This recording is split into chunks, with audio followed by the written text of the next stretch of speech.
네, 오늘의 정치온 전용기 민주당 의원, 이준우 국민의힘 대변인, 배종찬 인사이트K 연구소장 세 분과 함께하겠습니다. 어서 오세요. 안녕하십니까. 네, 전용기 의원님 오늘 의상이 매우 특별하신데요. 네. 개원식 끝나고 바로 달려오셨는데 이 관련 이야기부터 해보도록 하겠습니다. 오늘부터 정치권은 100일간의 정기국회 일정에 돌입했습니다. 당장 인사청문회부터 대정부질문, 국정감사, 예산안 심의까지 여야 정면 충돌이 불가피한데요. 첫날에 여야는 드레스 코드부터 한복과 상복 극명하게 대조를 이뤘습니다. 영상으로 보고 오시죠.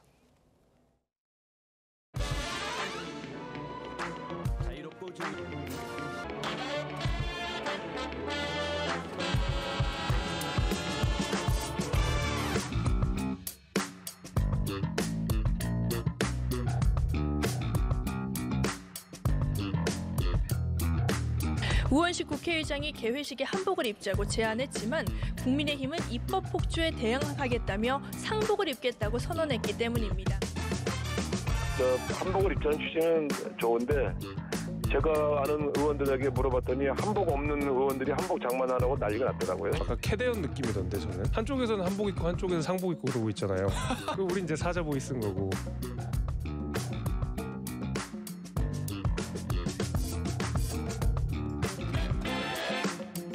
국민의힘에 상사가 발생한지 몰랐습니다. 부고를 내주시면 조문하고 슬픔을 함께 나누도록 할 것입니다.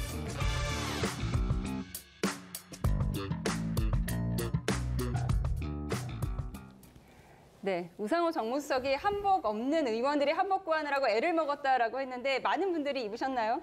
실제로 굉장히 많은 분들이 입었습니다. 그러니까 처음에는 몇 분 안 입을 수도 있다라고 하는 위기감까지 국회에 있었는데요. 그래도 국회의장이 제안하신 만큼 많은 의원님들께서 실제로 한복을 입고 왔고요. 예. 제가 예상하기로는 한 80% 정도는 한복을 입고 온 것 같습니다. 예. 거기에서 실제 국회, 그러니까 예전에 조선시대에서는 정복 아니었겠습니까? 정장과 같은 역할을 했기 때문에 한복을 입고 실제 국회 개원식에 참석해서 국회에 대한 경례도 했고요. 그다음에 애국가와 순국 선열에 대한 묵념까지 그 개원식을 전반적으로 한복을 입고 진행했다. 이렇게 봐주시면 좋을 것 같습니다. 전 의원님은 원래 한복이 있으셨어요? 제가 사실 국회에서 3년 전인가 4년 전에 중국의 동북공정을 항의하면서 그때 당시에 국회 문체위원회에서 예. 한복을 입었었습니다. 그때 당시에 입었던 한복이 이 한복인데요. 오늘 거기에 더불어서 갖가지 쓰고 이렇게 본회의장에 참석을 했습니다. 3년 전에 잘 준비해 놓으셨네요. 네, 그렇습니다. 이렇게 한복을 입은 개원식은 처음이죠? 개원식에 한복을 입고 온 것은 처음입니다. 이렇게 공식적으로 한 것은 처음인데요. 예. 과거의 국회의원들을 보면 한복이 기본적으로 일상적으로 입고 다니는 옷이었던 분들이 많습니다. 예. 그래서 과거 국회의 사진첩들을 보면 평상복으로 한복을 입고 이렇게 오시는 분들이 더러 계셨거든요. 그런 측면에서 우리가 앞으로는 우리의 문화를 조금 더 알리는 형태로 오히려 뭐 국회에서나 그리고 많은 드라마나 영화에서만큼이라도 더 한복을 좀 가깝게 했으면 좋겠다라는 생각을 가집니다. 네. 예, 이렇게 거대 여당이 한복을 입고 개원식에 나왔는데 국민의힘은 오늘 금조 리본을 달고 상복을 입었어요. 오늘 검은 넥타이를 하고 오셨는데 박수현 의원은 국민의힘에 상사가 발생한 줄 몰랐다. 부의금을 내겠다라면서 애들러 비판을 하셨는데 어떻게 보셨습니까?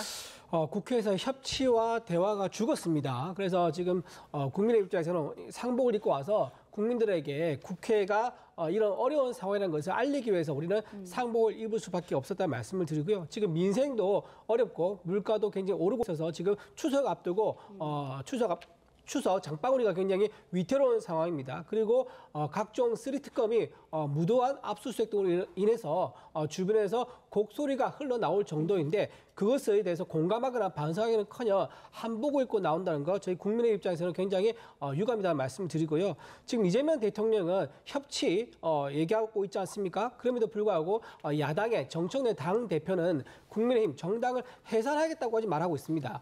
정당이 없는 정부, 야당이 없는 정부는 뭡니까? 독재 정부를 할 수 있겠죠.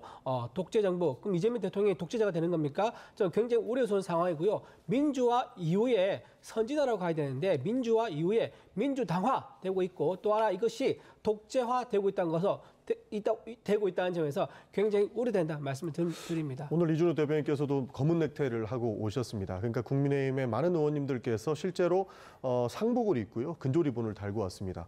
대화할 자세가 돼 있는 겁니까? 기본적으로 한복을 입자고 국회의장단이 제안을 한 겁니다. 의장단 중에는 주호영 국민의힘 의원도 계세요. 근데 그분들이 앞으로는 협치의 문을 열고 국회에서 토론과 설득이 있을 수 있게끔 문을 활짝 열었는데 상복을 입고 거기에다 찬물을 끼얹었거든요. 사실 저는 어제 진상도 이런 진상이 없다라고 비판을 할 정도로 대화의 준비가 돼 있는 상태 국회를 만들기 위해서 노력을 해야 되는데 오히려 그 반대의 모습을 보이고 있어서 굉장히 유감스럽다는 말씀을 드리고 예. 정청래 당대표께서는 강력하게 말씀하고 계십니다. 그러나 이재명 대통령께서는 늘 하시는 말씀처럼 야당 의원들 만나야 된다. 실제로 민주당 연찬회가 열렸을 때도 야당과 대화를 해야 된다고 이재명 대통령께서 직접 말씀하셨거든요. 그 이후에 장도격 당대표가 선출됐을 때에도 오히려 대통령께서 직접 제안하실 정도로 저희는 이 말꼬리를 열어보려고 노력을 하고 있다. 그러나 오히려 반대하고 있는 것은 찬물을 끼얹는 듯하는 국민의힘이다. 저는 이런 말씀을 안 드릴 수가 없는 겁니다. 예, 이렇게 개원식부터 드레스 코드로 기싸움을 벌이고 있는 여야가 과연 이번 정기국회에 대해 협치를 이뤄갈 수 있을지 저희가 지켜보도록 하겠습니다. 그런가 하면 여당 법사위원들은 오늘 오전에 서울구치소를 찾아가서 윤 전 대통령이 체포영장 집행에 저항하는 모습이 담긴 영상을 열람하는 등 여론전도 병행하고 있는데요. 여야 목소리 들어보시죠. 2차 집행 같은 경우에는 알려진 것처럼 윤석열이 속옷 차림으로 누워서 집행을 거부하면서 나에게 강제력을 행사할 수 없다라고 강력하게 반발을 했습니다. 반말 위주로 집행을 거부하면서 저항을 했습니다. 2차 집행의 경우에는 역시 집행을 시도하려고 할 때 이미 속옷 차림으로 자리에 앉아서 성경책으로 보이는 책을 읽고 있으면서 집행을 거부했습니다. 다리꼬가 앉아있던 그 의자를 밖으로 끌어당기는 정도 수준의 물리력 행사만 있었을 뿐 윤석열 스스로가 갑자기 의자에서 땅바닥으로 내려앉고 주저앉아서 집행을 거부한다라는 입장만 계속 반복적으로 얘기를 했고 윤석열 전 대통령이든 누구든 유치장에 갇혀있는 분이 본인들의 정치적으로 맞지 않는다고 해가지고 CCTV를 보자 이것을 공개하겠다고 하는 것은 이게 대한민국의 법체계와 인권을 완전히 무시하는 겁니다. 대한민국 인권사에 굉장히 큰 오점으로 저는 남을 것이라고 생각을 하고 있습니다. 좀 제발 민주당 의원들 좀 자중하시기 바랍니다. 네, 민주당 주도로 서울구치소의 현장 검증이 이루어졌습니다. 윤 전 대통령의 체포영장 재집행 불응 장면이 담긴 CCTV 영상을 열람한 건데 일반에 공개된 건 아니고요. 이제 민주당 의원들이 보고 온 겁니다. 이를 두고 야당에서는 내년 지방선거를 앞둔 여론전이다 이렇게 공세를 펴고 있는데요. 소장님 어떻게 보십니까? 글쎄요. 이걸 뭐 어떻게 판단해야 될지는 모르겠습니다만 전혀 해석이 다를 수밖에 없는 그런 상황이잖아요. 이런 말씀을 드리는 겁니다. 이건 그대로 특검에서 지금 진행을 하고 있는 것이기 때문에 저는 특검에 맡겨두는 것이 가장 좋은 방법일 수 있다라는 생각이 듭니다. 왜냐하면 여기에 정치권이 나서면 또 서로 공방과 전쟁이 될 수밖에 없거든요. 앞서 옷도 다르잖아요. 심지어 이제 옷도 달라요. 한복이고 또 상복이에요. 그래서 말 그대로 두 진영이 좀 의견 일치를 또 서로 간에 머리를 맞대는 그런 한복과 상복이 결합이 되는 한상이 되면 좋은데 한상을 거꾸로 하면 어떻게 됩니까? 상한이 됩니다.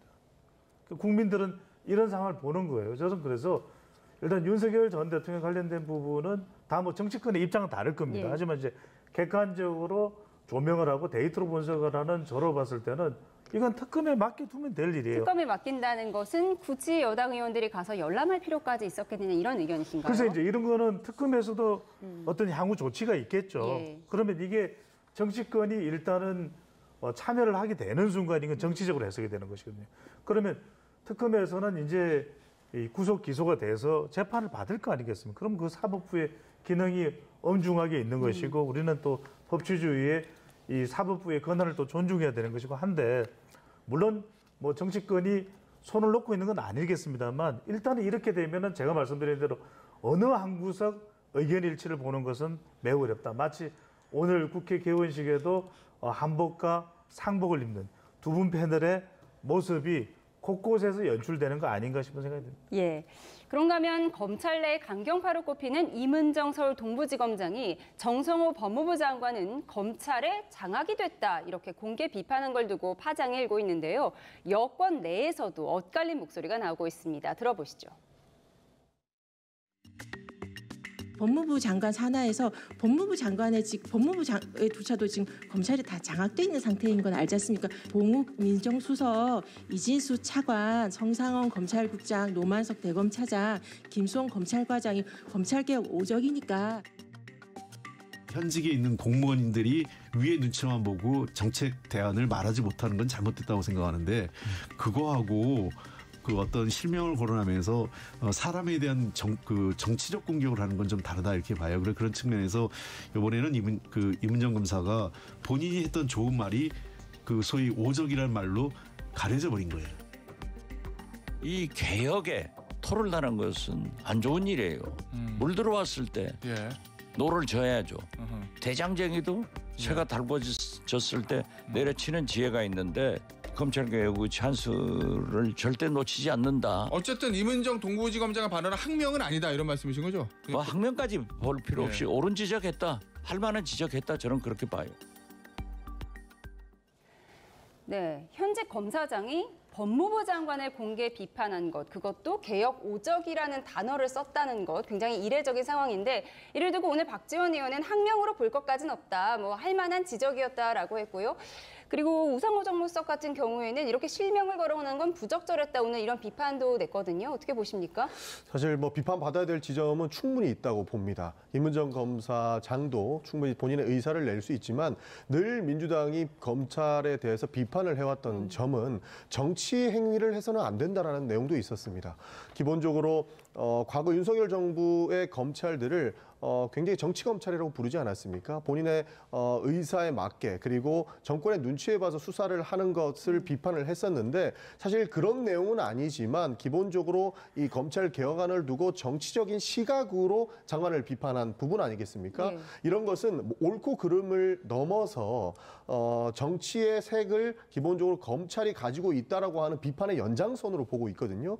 그런 차원에서는 아마 비판받을 지점이 있다라고 보고 있습니다. 그러나 뭐 이문정 검사장이 하는 내용에 대해서 그러니까 중수청을 어디에다 둘 것인가 하는 부분에서는 저는 전적으로 공감하는 바이거든요. 그러나 할 수 있는 얘기를 했지만 비판받아야 될 부분들은 정치에 개입했다라고 하는 그러니까 공무원의 신분을 조금이라도 내려놓은 것 아닌가 하는 부분에 대해서는 비판받아 마땅하다는 생각입니다. 그러니까 박지원 의원이 오늘 인터뷰를 보면 그 검찰의 수사 업무를 받을 중수청을 어디에 둘 것인가, 법무부에 놓을 것인가, 행안부에 놓을 것인가 이 부분이 지금 논쟁거리인데 행안부에 놓는 것으로 정리가 됐다 이런 말씀을 하셨는데 그게 맞는 건가요? 실제로 정리가 됐는지는 정부의 공식 발표를 눈여겨봐야 될 것 같습니다. 그러나 많은 분들께서 행안부에 둬야 된다는 목소리가 많은 것으로 알고 있고요. 저 또한 행안부에 중수청이 있어야 된다고 보고 있습니다. 지금 법무부에서 이야기하는 것들이 보안 수사에 관련해서는 법무부가 직접 지휘를 할 수 있어야 된다라고 하는 이야기를 하는 것 같거든요. 그러나 검사가 뭐 맞물론도 아니고 검찰 말고도 보안 수사할 수 있는 단위는 굉장히 많고 그 검찰의 수사 잘하고 훌륭한 엘리트 수사관들을 중수청에 둬서 수사해서 보완할 수 있게끔 하면 되는 부분이거든요. 이런 차원에서 논쟁은 많은 겁니다. 그러나 정부의 발표를 좀 따라봐야 되겠지만 아마 저도 법사위에 가서 의견을 낸다고 한다면 저는 행안부에 둬야 된다라고 하는 의견을 낼 정도로 그런 내용들의 그런 공감대가 많다는 정도는 말씀드릴 수 있겠습니다. 예, 보안 수사는 해야 한다. 보안 수사의 필요성은 인정하지만 그것을 왜 검찰이 가져야 하느냐, 왜 법무부가 가져야 하느냐에 대해서는 이견이 있다고 말씀을 하셨습니다. 저는 이제 동부지검장 좀 말씀을 드리면 이분이 굉장히 사상 검증하는 식으로 발언한 것에 대해서 굉장히 좀 문제가 있다고 생각합니다. 정치적 노골적인 정책 발언이다. 예를 들면 법무부 장관을 직격을 했고요. 그다음에 오적이라는 단어를 써가지고 고위 공무원, 대통령 사실상 대통령이 임명한 인사들인데 그분에 대해서 오적이라고 얘기했습니다. 하극상에 다름없는 거죠. 옛날 중국에서 문화 대혁명 때 제자들이 스승에 대해서 연단에 올려놓고 사상 검증하고 집단 비판했던 거 그런 인민재판식과 뭐가 다르겠습니까? 굉장히 정치적 중립을 위반한 것에 대해서 우려를 나타낼 수밖에 없고요. 또 동부지검 소속 공무원 한 200명 정도 됩니다. 근데 이 사람들 보면 입장에 생각해 보세요. 지금 동부지검장이 밖에 나가가지고 저렇게 친민주당적 정치적 발언을 했는데 본인들이 인사가 공정하게 되겠다 기대할 수 있겠습니까? 정치적 줄서기를 할 수밖에 없는 환경이 되어서 이거는 굉장히 부적절하다는 말씀을 드리고요.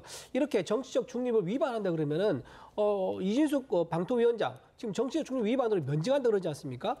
이 정도 되면 이문정 지검장은요 파면감입니다. 그런데 이런 식으로 어느 한쪽에 대해서는 면직을 시켜야 되고 어느 한쪽에 대해서 옹호하는 아무 말도 하지 않는 이런 건 굉장히 잘못됐다는 말씀을 드리고 지금 또 하나 더 말씀드리면 아까 제가 좀 발언 기회가 없어서 말씀 못 드렸는데 CCTV 공개한 거는 지금 아까 열람한 사람 중에 보니까 여성 의원이 계시더라고요. 저는 입장을 바꿔서 영상 속에 나오는 사람이 여성이고 그걸 본 사람이 남성이라면 그거 용납할 수 있겠습니까? 수치심이라는 건 남자 여자 다 똑같은 겁니다.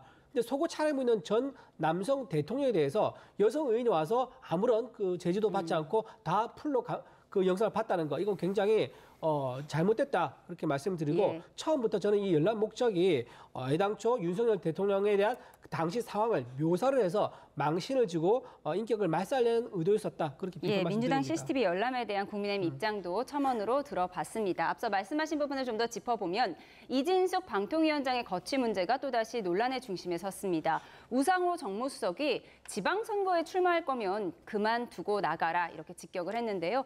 먼저 이진숙 방통위원장이 민주당 주도로 탄핵 소추돼 직무 정지됐을 당시의 발언과 최근 대통령실 브리핑 들어보시죠. 보수의 여전사 참 감사한 말씀이고요. 자 좌파들하고는 우리가 싸우는 전사들이 필요하다 실질적으로. 자유파 국민이 부여한 자랑스러운 간판입니다. 자, 보수 여전사 이재용. 정치 중립 의무 위반 같은 경우는 상당히 심각한 사항으로 방송통신위원장 직권 면직을 검토하고 있는 것은 사실입니다. 국민의힘 측에서는 윤석열 정부 당시 한상혁 방통위원장이 임기를 2달 남기고 직권 면직됐던 것을 상기시켰습니다. 당시 한상혁 전 위원장은 종편 재승인 심사 조작에 관여한 혐의로 재판을 받게 됐었죠. 언론은 탄압당할수록 더 강하게 튀어오르며 저항합니다. 국민을 짓밟고 국민을 탄압하는 정권의 말로는 비참합니다. 막무가내 언론 탄압, 방송 장악은 국민들께서 용납하지 않습니다. 어제 우상호 정무수석이 이진숙 위원장에 대해 정치적 출마를 할 생각이라면 그만두고 나가는 게 맞지 않냐고 공개적으로 말한 데 대해 이진숙 방통위원장은 지방선거는 내년 6월 3일이기 때문에 내년 8월까지인 자신의 임기를 채우면 지방선거 출마는 불가능하다고 못 박았습니다. 임기를 꼭 채울 거라는 의지인데 오늘 우상호 수석 이렇게 말했습니다. 본인은 안 나간다고 펄쩍 뛰면서 정치 안 한다고 한 것도 아니니 이건 어떤 형태로 정리를 좀 해야 되는 거 아닌가. 정권 교체지마다 어떤 이런 임기제 공무원들의 임기 문제로 시끄러웠던 거 다 기억하고 있는데 이분이 제일 시끄럽잖아요. 그래요. 1인 체제에다가 방통위는 무력화됐고 그다음에 정치적 발언은 계속하고 개인적인 의견을 말씀드린 거고요. 이 문제에 대해서 대통령과 상의한 적은 없습니다. 네, 우상호 정무수석이 이진숙 방통위원장을 향해서 자진 사퇴를 요구하고 있는데 지금 이진숙 위원장의 사례와 전 정권의 한상혁 전 방통위원장의 사례가 비슷하다. 지금 국민의힘 쪽에서는 이렇게 말하고 있거든요. 어떻게 보십니까?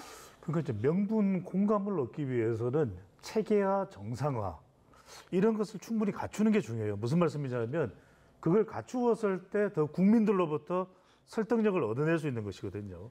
그러니까 지금 이진숙 방통위원장의 사례를 보면은 정확하게 본인이 정치를 하겠다라고 어디에 출마를 하겠다라고 명시하거나 또는 공개한 건 없어요. 근데 이제 그런 이야기들이 있는 거죠. 자, 여기서 중요한 걸 한번 말씀드리면 이진숙 방통위원장이 아무리 탄핵을 당해서 직무 정지 기간 중에 유튜브를 출연했더라도 유튜브에 출연하고 유튜브에서 민주당과 좌파에 대한 발언을 한 것은 좀 부적절하다고 봅니다. 그리고 거기에 대해서는 경고를 받았어요. 이 감사원에 의해서 경고를 받았어요. 주의 조치를 받았죠. 그러니까 부적절했어요. 부적절합니다. 하지만 그럼에도 불구하고 현재는 이제 이 이재명 정부고 또 집권 여당은 민주당이거든요. 그러면은 저는 오히려 이준석 위원장에 대해서 뭐라고 이야기하기보다는 방통위가 체계화되고 정상화돼야 됩니다. 그게 더 분명한 것 같아요. 예. 왜냐하면 방송법은 이제 다 통과가 됐고 그러면 방통위원을 갖추어서 우리가 생각하는 명분 있는 방송통신 정책은 뭐다라는 것을 분명히 하면 됩니다. 앞서 짧게 말씀드릴게요. 길지 않게 말씀드릴게요. 앞서도 저는 이 임은정 동부지검장은 임은정 동부지검장이 제일 명분이 있고 설득이 가능할 때는 동부지검장으로서 역할을 다할 때거든요. 그런데 지금 이건 뭐냐, 앞서 이진숙 위원장처럼 또 어떤 유튜브에 나가서 발언을 한다든지 또는 어떤 세미나에 나가서 발언을 하는 거잖아요. 가급적이면 안 하는 게 나아요. 왜냐하면 임은정 검사장의 신분이 공무원이지 정치인은 아니거든요. 그러면 말 그대로 이거는 법무부 장관이나 대통령에게 공개하지 않고 얼마든지 건의할 수 있습니다. 법무부 장관님 누구야? 임은정입니다. 그러면은 이제 그 이야기, 자기 의견을 이야기하면 되죠. 이걸 공개하는 순간 이것이 파장이 빚어지는 것이거든요. 그렇기 때문에 짧게 말씀드리면 요약을 이제 정리를 하면 우상호 정무수석도 민주당이나 지금 정부에서는 이준석 방통위원장이 굉장히 마음에 안 들 수는 있지만 마음에 안 든다 하더라도 그것을 교체하고 변경하는 일련의 과정에는 공감과 명분을 얻을 수 있는 것을 획득하는 것이 중요하다는 말씀드리는 거예요. 예, 그런데 대통령실이 이진숙 위원장에 대해서 처음에 직권 면제 검토하겠다고 했는데 어제 우상호 정무수석이 자진 사퇴를 촉구했거든요. 이 두 가지는 좀 다른 거잖아요. 그렇습니다. 기본적으로 뭐 자진 사퇴와 직권 면직은 뭐 법률적인 문제도 동반할 수 있고요. 이 절차상의 문제가 굉장히 많거든요. 그렇다 보니까 깔끔하게 정리될 수 있는 부분은 자진 사퇴가 아마 깔끔해질 겁니다. 왜냐하면 직권 면직을 하게 됐을 때는 그에 반발해서 이진숙 방통위원장이 또 다른 정치 활동을 할 수 있기 때문에 부담이 오히려 가중될 수 있는 상황이 만들어질 수 있다는 거죠. 그런 측면에서 실제 정치를 할 것이면 자진 사퇴하는 것이 가장 깔끔하게 이 공무직을 해결할 수 있는 부분이기 때문에 대통령실에서는 또다시 다른 논쟁을 만들지 말고 확실하게 끊고 가자라고 하는 취지 같습니다. 저는 조금 전에 말씀드렸던 것처럼 임은정 검사장과 생각이 같습니다. 실제로 이 중수청을 어디다 둘 것인가에 대한 부분들은 굉장히 많은 것을 공감하고 있지만 공무원이 정치적인 발언을 할 때에서만큼은 우리가 정확하게 중립적으로 원칙적으로 지켜야 될 부분들이 있다고 보거든요. 그런 측면에서 이준석 방통위원장은 과거부터 굉장히 정치적 발언을 일삼아 왔고 실제로 감사원에서 경고 처리를 받아왔기 때문에 더 이상의 공직에 있어서 필요한 부분들을 채우기 어렵다고 저희는 느끼고 있는 겁니다. 그런 차원에서 빠르게 방통위원장직을 정리하는 것이 바람직하다라는 입장에서 지속적으로 말씀을 드리고 있는 겁니다. 예, 정치적 중립 의무 위반에 대해서는 임은정 검사장도 또 이진숙 방통위원장도 부적절한 부분이 있었다라는 점을 지적을 하셨어요. 첨언 있으면 짧게 듣겠습니다. 이진숙 방통위원장은 지금 감사원에서 주의 조치를 받았습니다. 경고가 아니고 주의 조치를 받은 거고 지금 임은정 지검장과 비교를 하면 비교가 안 됩니다. 임은정 지검장은 장관에 대해서 그리고 5명의 이제 고위 공무원에 대해서 직접적으로 겨냥해가지고 친민주당 성향 발언을 했습니다. 굉장히 노골적으로 다음 공수처장을 의식한 게 아닌가 싶을 정도로 정치적 발언을 했기 때문에 더 수위가 높다. 그래서 저는 직권 면직을 할 수 이제 없는 상황이기 때문에 스스로 사임을 권유하는 이런 형태가 된 거지 직권 면직을 하고 싶어도 임은정 지검장과의 형평성 때문에 아마 할 수 없는 상황인 거 이런 딜레마다 말씀드리고요. 마지막으로 이 지금 이진숙 방통위원장이 출구해온 얘기가 뭐냐면은 임기를 채우겠다라고 했었는데 임기가 내년 8월까지입니다. 근데 지방선거는 6월까지거든요. 만약에 처음부터 지방선거에 뜻이 있었다면 임기 직전까지 하겠다 또는 가능한 임기를 채우겠다라고 했을 건데 임기를 다 채우겠다고 명백하게 얘기를 했습니다. 지방선거에 출마할 뜻이 전혀 없다는 것을 명백히 밝혔었고 그렇게 따진다 그러면 지금 사실상 내년 서울시장 선거에 김민석 국무총리 나올 예정 아닙니까? 그럼 지금 국무총리 내려놔야지요. 전재수 해수부 장관도 마찬가지입니다. 내년 부산시장 선거 나올 거 누가 다 알고 있지 않습니까? 해수부 장관 내려놔야죠. 지금 우상호 정무수석이 말한 것은 내로남불이다 말씀드립니다. 예, 이진숙 방통위원장 거취에 대한 여야 입장을 충분히 들어봤습니다. 그런가 하면 권성동 국민의힘 체포동의안 표결도 여야가 대립하는 지점인데요. 권성동 의원은 한학자 통일교 총재와 만난 적은 있지만 금품수수는 없었다고 밝혔습니다. 한 총재도 불법 청탁은 없었다며 처음으로 직접 메시지를 냈는데요. 화면으로 정리해 보겠습니다. 네, 대선 기간 통일교 방문과 인사는 사실이지만 금품은 받은 일이 없다는 권성동 의원의 입장입니다. 이어 정치인은 선거에서 한 표라도 더 얻기 위해서 모든 노력을 한다며 성당에 가면 미사를 드리고 절에 가면 불공을 드리는 것처럼 종교시설에 방문하면 그 예를 따르는 게 상식이라고 밝혔습니다. 한학자 통일교 총재는 관련 의혹에 대해 어제 처음으로 입장을 내놨는데요. 들어보시죠. 나의 지시로 우리 교회가 불법 정치 자금을 제공하였다는 허위 사실이 유포되고 있습니다. 어떤 불법적인 정치적 청탁 및 금전 거래를 지시한 적이 없습니다. 네, 권성동 의원에 대한 체포동의 절차는 진행 중이니까요. 저희가 속보가 들어오면 추가로 전해드리겠습니다. 다음 주제 살펴보겠습니다. 전한길 씨가 미국으로 건너가서 현지에서 유튜브 방송을 계속해오고 있는데요. 전한길 씨, 이번엔 자신에게 공천 청탁이 이어지고 있다, 이런 주장까지 하고 있습니다. 국민의힘 내부에서는 전 씨를 향해서 너무 관심받고 싶어하는 것 아니냐, 어디 아픈 것 아니냐, 이런 말까지 나왔습니다. 화면으로 정리해보겠습니다. 장동혁 대표님하고 이렇게 영향이 미쳐지니까 전한길이 이제 파워 세졌다 생각하고 내년에 누구 공천 좀 해달라 오늘도 전화 왔었습니다. 실제로. 하지만 절대 장동혁 대표님께 그런 부담 드리니까 저는 그런 역할 안 해요. 안 합니다. 전한길 씨가 제가 봤을 때 어디 좀 아프신 거 아닌가 싶기도 하고 좀 걱정도 되고.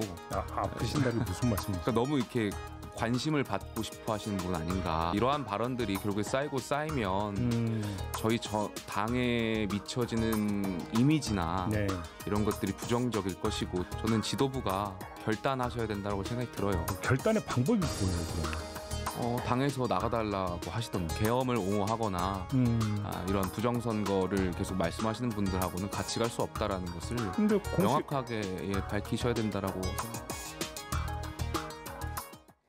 네, 전한길 씨가 앞서 장동혁 대표를 공개 지지했고 실제 당선으로 이어진 것까지는 사실입니다. 그런데 소장님, 지금 전한길 씨의 주장을 보면 자신에게 공천 청탁을 하는 사람까지 생겼다는 거예요. 이거 어떻게 보십니까? 그런 영향력을 의미하겠죠. 그런 사람이 뭐 한 명이 있는지 아니면 얼마나 숫자가 되는지는 알 길이 없습니다. 하지만 저렇게 유튜브를 통해서 발언을 한다는 것은 내가 이 정도 영향력, 내가 전한길, 이걸 이야기를 하는 것이거든요. 근데 앞서 제가 말씀드렸던 듯이 정치인들이 또는 정치를 꿈꾸는 사람들이 주의해야 될 것은 이 말이에요. 말을 많이 한다고 영향력이 생기는 게 아닙니다. 얼마나 신뢰를 받을 수 있고 얼마나 그 정치 지형에서 제대로 된 영향력을 발휘할 수 있느냐가 중요한 것이거든요. 자, 장동혁 대표는 고민이 많을 겁니다. 여러 청구서들이 많겠죠. 자신의 당선에 도움을 준. 하지만 그걸 다 지고 가면 아무것도 못해요. 특히 이제 가장 큰 청구서가 전한길 청구서가 있는 것이거든요. 심지어는 한동훈 아닌 전한길에 공천을 준다고 그랬잖아요. 근데 실제 만약에 당의 운영 전반이 그렇게 돼버리면 정말 장동혁 대표에게는 상황론이 나올 겁니다. 장동혁 대표 위에 전한길, 한길, 친길 이런 이야기가 나올 수밖에 없거든요. 근데 그것을 배제해야 되기 때문에 아니다. 외곽에서 의병처럼 활동할 것이다. 그것은 뭐냐면 적어도 장동혁 대표에게 힘을 주려면은 전한길 강사도 굉장히 은인자중을 해야 됩니다. 본인의 이런 영향력을 대외적으로 가시할 것이 아니라 오히려 조용하게 돕는 방법들이 상당히 있을 것이거든요. 왜냐하면 지금은 장동혁의 시간이 돼야 되는 거니까 전한길의 시간이 아닌. 과연 그게 참 쉽지가 않아요. 많이 조언을 하고 컨설팅을 합니다만 못하는 경우가 많습니다. 과연 전한길 씨가, 전한길 강사가 그것을 할 수 있을지 여부가 장동혁 호의 성공과도 연관되어 있다. 이렇게 말합니다. 전한길 청구서 이야기하셨는데 장동혁 대표가 전한길 씨에 대해서 의병으로 비유를 했단 말이죠. 의병이라는 게 뭐 띄워주는 것 같지만 어쨌든 원외에서 활동해라 뭐 이런 얘기 같기도 하고요. 어떻게 보십니까? 지금 당내 소장파인 김재석, 김용태 의원 같은 경우에는 전한길 씨 내쫓아야 된다 이런 의견인 것 같거든요. 뭐 개인적인 의견을 낼 수 있죠. 우리 이제 국민의힘은 정당 민주주의가 보장됐기 때문에 발언에 대해서 제한을 하진 않습니다. 하지만 여기서 중요한 포인트는 전한길 씨가 저런 얘기를 어제 들었다, 부탁받았다. 그게 중요한 거 아닙니다. 그게 중요한 게 아니라 본인은 안 한다. 하지 않아요라고 강조한 부분, 반복해서 강조를 하지 않았습니까? 나는 그런 거 하지 않으니까 연락하지 마라. 이런 취지로 발언했는데 그게 더 중요한 거죠. 만약에 본인이 순수하게 좀 뭔가 사심 있다, 순수하지 않게 사심 있다 그랬으면은 그렇게 공천에 대한 부탁을 받았으면 오히려 침묵을 했을 겁니다. 침묵을 하면서 예를 들면 좀 더 구체적인 예를 들면 영양 어떤 그 요구를 할 때 민원에 대한 대가라든가 이런 걸 오가면서 일부러 시간을 끌었을 겁니다. 하지만 전환기 씨는 조기에 그것을 차단했습니다. 그 뜻이 뭡니까? 본인은 전혀 그런 거 뜻이 없으니까 날 찾아오지 말아라고 얘기를 한 겁니다. 비춰서 좀 얘기를 드리면 예를 들면 김어준 씨 같은 경우는 어떻게 하겠습니까? 누가 찾아와서 김어준 씨가 이번에 전당대회에 상당히 영향을 많이 줬고 민주당에서 인플루언서 아니겠습니까? 그러면 그분이 누가 찾아왔을 때 어떻게 얘기합니까? 나 찾아왔는데 나 아무 영향 없어 라고 얘기한 적이 있습니까? 없어요. 저는 오히려 그런 사람보다 난 아무 영향이 없다고 찾아오자마자 바로 공개적으로 날 찾지 마세요. 나는 그런 거 안 합니다. 라고 말하는 게 훨씬 더 투명하고 깨끗해 보인다 말씀드립니다. 공천 부탁을 받았다는 전환기 씨의 발언이 오히려 순수한 의도일 수 있다라고 말씀을 하셨습니다. 이런 가운데 김민수 최고위원이 윤 전 대통령 탄핵이 정당치 않다는 일각의 주장을 언급하면서 윤 전 대통령 부부의 석방을 요구했습니다. 장동혁 대표는 개파색에 짙지 않은 정의용, 김도읍 의원을 사무총장과 정책위 의장에 인선하는 등 중도를 공략하겠다는 의지도 밝혔는데요. 지난 주말 한동훈 전 대표는 축하 메시지를 보냈습니다. 화면으로 보시죠. 장동혁 신임 대표를 비롯해서 당선된 분들께 축하를 드리고요. 당을 상식과 민심에 맞게 이끌어 달라는 부탁의 말씀을 드리고 싶어요. 중도로 외연을 확장하겠다고 왼쪽으로 움직이는 보수가 아니라 중도에 있는 분들이 매력을 느낄 수 있는 그런 보수 정당을 만들겠습니다. 네, 하지만 장동혁 지도부에서는 여전히 강성 지지층에 호소하는 발언이 나와 논란인데요. 당내 소신파와 찬탄파 의견까지 이어서 들어보시죠. 수많은 국민은 여전히 탄핵이 정당치 않다고 주장합니다. 우리 국민은 헌법재판관에게 법 절차까지 무시한 채 헌법상 보장된 대통령의 권한을 심판할 어떠한 권한도 부여한 적이 없습니다. 이재명 정권 국익을 위해 국민을 위해 정치 보복성 수사를 종결하고 탄핵의 강을 건너길 바랍니다. 윤석열 대통령과 김건희 여사 석방하십시오. 그리고 헌법재판소의 판결은 헌법에 기초해서 내린 판결이고 그리고 이번 계엄이 부당했다라는 것은 사실은 이 헌법재판소를 통해서 우리가 확인된 바이기 때문에 당원 당규는 지키되 헌법재판소 판결을 못 믿겠다는 것은 논리적으로도 정치적으로 저는 모순이라고 생각합니다. 네, 김민수 국민의힘 최고위원이 윤 전 대통령 탄핵은 부당한 결정이라며 윤 전 대통령 부부를 석방해야 한다고 주장을 했습니다. 사실 비슷한 발언을 지난주에 라디오 방송에서도 했을 때 논란이 됐었는데 그때 혹시 즉흥적인 것 아니겠느냐 이런 추측도 가능했는데 오늘은 최고의 발언입니다. 그래서 이 탄핵에 대한 찬반을 넘어서 헌법재판관에게 이러한 심판을 할 권한을 부여한 적이 없다 이런 발언을 했습니다. 기본적으로 헌법을 부정하는 세력에게 어떠한 권한도 주어서는 안 된다라고 하는 것이 다시 한번 명확해지는 것 같습니다. 헌법재판관들이 헌법이 정해놓은 그 기준에 따라서 윤석열 전 대통령에 대한 파면을 결정했는데 본인이 기분 나쁘다고 그거 인정하지 않는다고 해서 우리 헌법이 없어지지는 않거든요.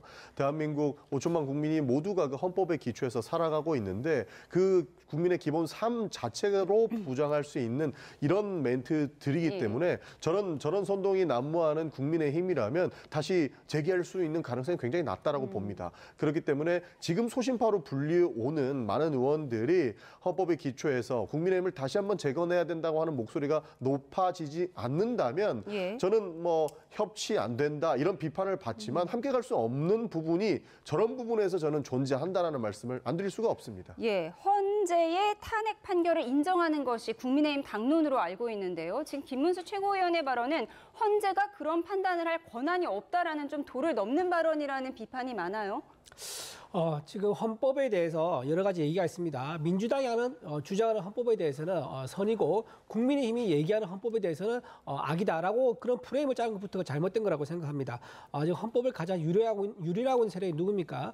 정치 보복, 특검을 앞세워서 정치 보복을 하고 있고 특히 특검을 연장해서 내년에 지방선거에까지 영향을 미치려는 노골적으로 특검을 정치 도구화 삼고 있는 그런 민주당 아니겠습니까? 그런 민주당에서 헌법 유린을 운운한 것은 말이 맞지 않다 생각하고요.